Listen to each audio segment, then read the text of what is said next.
PPATK mengungkap sepertiga lebih atau 36,67% dana proyek strategis nasional masuk ke kantong ASN dan politisi.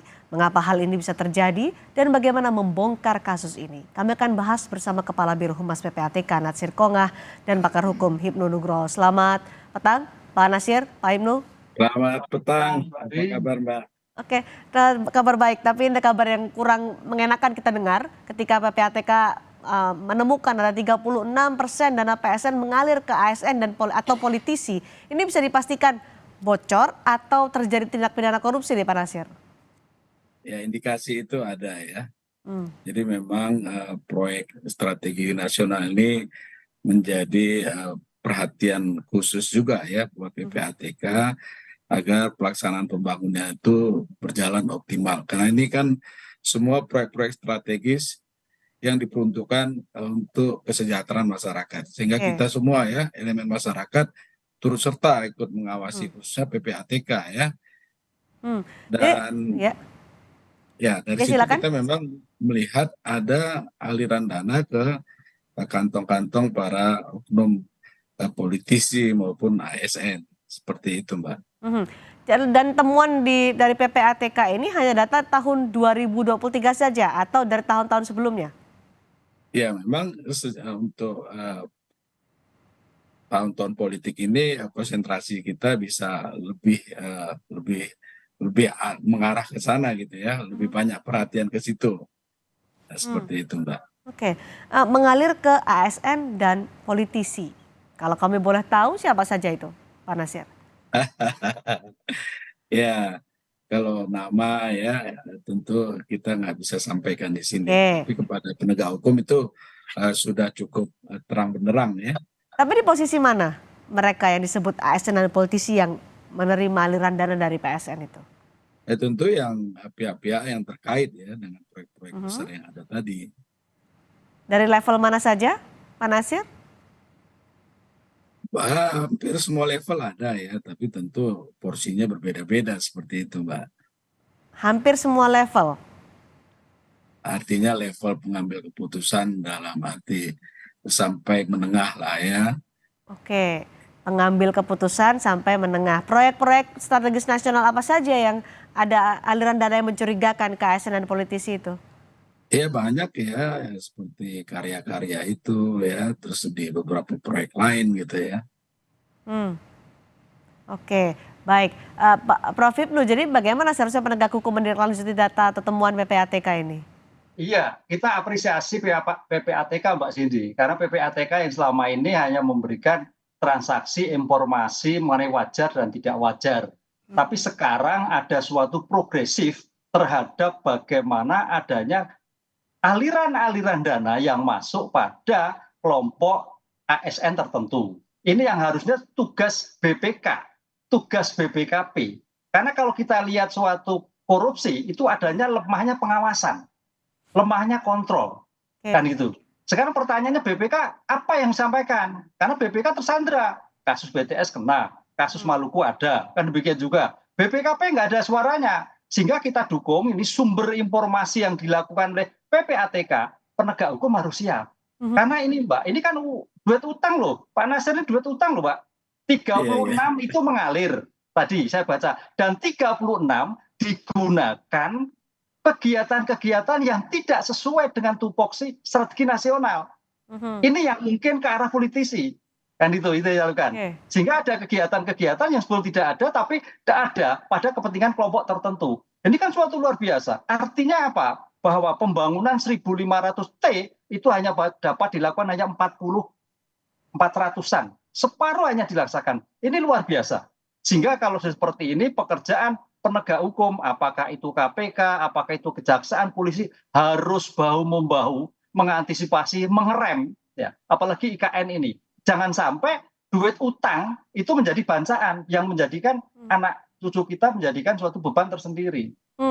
Oke, kita selama ini sering berbicara juga Prof. Hipnu soal bagaimana praktik tindak pidana korupsi dari proyek-proyek lewat pengadaan, kemudian lewat juga dalam tanda kutip upeti kepada pihak-pihak tertentu untuk bisa melancarkan jalannya proyek ini. Apakah Anda melihat praktik itu juga?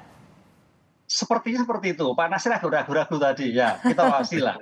Satu pertama, yang bertanggung jawab adalah kementerian yang melaksanakan. Oke. Siapa itu kementerian tadi? Kementerian. Kita nggak menyebut lah kementerian. Yang kedua, kementerian ini biasanya kalau kita lihat suatu bentuk modusnya, ada suatu permainan antara vendor. Jadi walaupun sudah ada LPSE, tapi penggiringan pengarangan pada kelompok tertentu, pada suatu kolega tertentu, sehingga yang menengah pada kolega tertentu. Ini yang menjadikan situasi tidak bisa bergerak. Satu.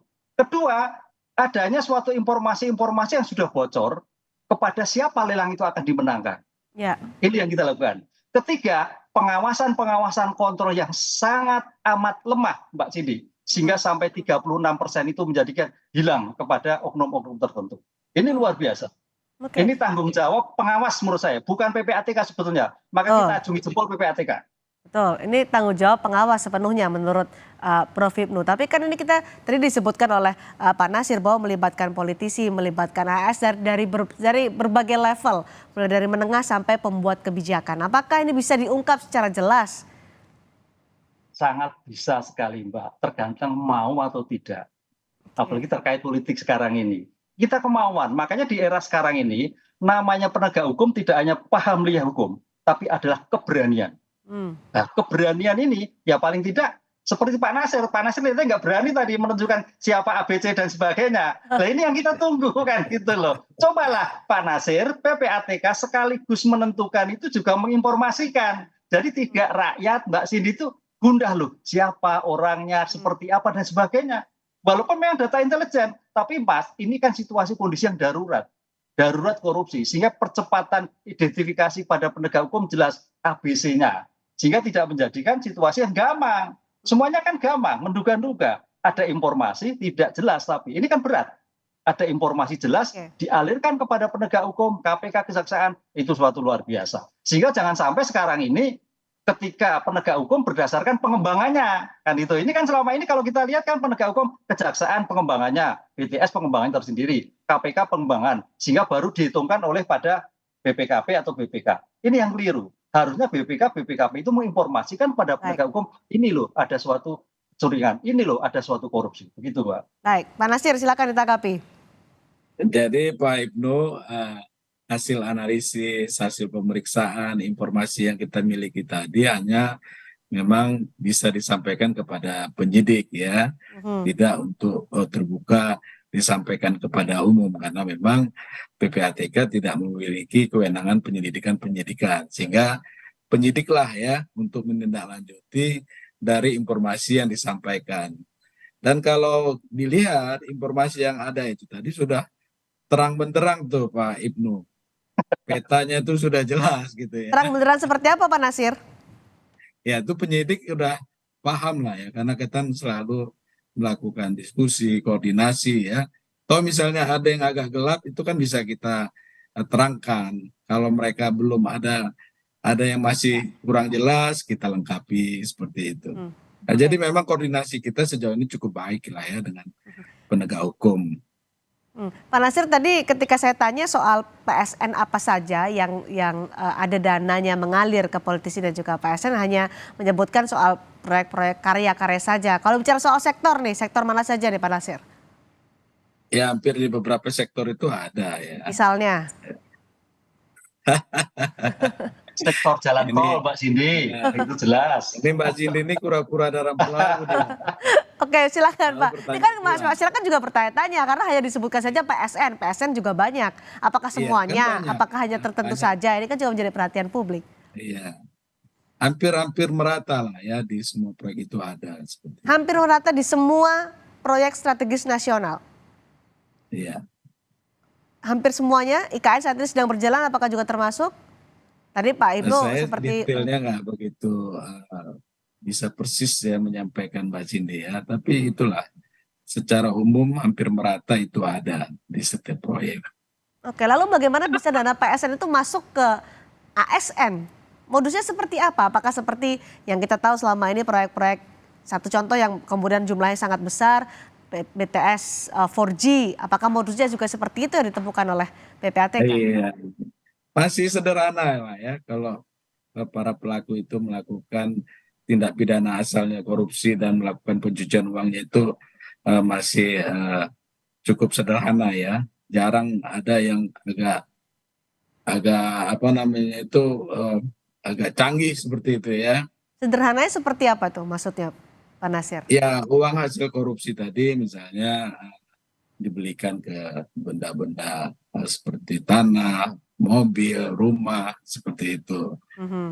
Ada juga yang memang untuk dana kampanye, penukaran falas ke money changer, lalu kemudian sebagai sumber pendanaan kampanye di pemilu 2024. Ada juga yang penyetoran tunai dalam jumlah signifikan oleh nomine ke rekening pribadi calon anggota legislatif ya. Mhm. Ada juga penyaluran hibah yang ini terkait dengan misalnya APBD ya. Mhm. Rekening unit usaha fiktif yang diduga dikendalikan oleh anggota partai politik. Seperti itu Mbak Cindy. Oke. Kemudian juga ada penerimaan sumber dana dari luar negeri oleh rekening anggota, Mhm. partai politik, dan calon anggota legislatif. Oke. Modus lainnya kita lihat ada pemanfaatan juga rekening lain, non rekening khusus ya, di dana kampanye RKDK untuk kepentingan pendanaan Baik. kampanye di 2024 ini secara umum ya. Lalu Oke. kemudian ada yang sumbangan pribadi ya Mhm. ke rekening yang juga digunakan juga untuk Yang menggerakkan massa dari seperti itu. PSN yang mengalir ke politisi dan atau ASN itu berapa dana yang terbesar yang dicatat oleh PPATK? Ya, saya nggak hafal itu kalau udah angka-angka seperti itu Hmm. Mbak. Oke, baik. Jadi bagaimana tindak lanjutnya, Pak Nasir? Karena masyarakat juga menunggu ini akan diungkap sampai kemana temuan dari PPATK ini. Jangan sampai masuk angin lah di tengah jalan. Ya, jadi ini pesta demokrasi ini pesta kita semua rakyat Indonesia dan semua kita berkepentingan untuk mengawal agar dia berjalan secara optimal ya Mbak ya. Mhm. Kita berharap mendapatkan pemimpin yang punya visi, yang beradu argumentasi, bukan uang ya, bukan beradu money politik seperti itu Mbak Sidi. Jadi clue-nya ada hubungannya dengan pemilu 2024 ini ya? Iya, iya, itu Oke, kewajiban kita bersama. Bukan baik. begitu Pak Ibnu? Baik, Ya, kita tunggu nanti tapi bukan bagaimana pengungkapan dari temuan PPATK ini. Terima kasih Pak Nasir Kaunga, terima kasih juga Prof. Terima Ibnu. Kita kasih. sama-sama berharap bagaimana Malam. penegak hukum bisa berani untuk mengungkap kasus ini.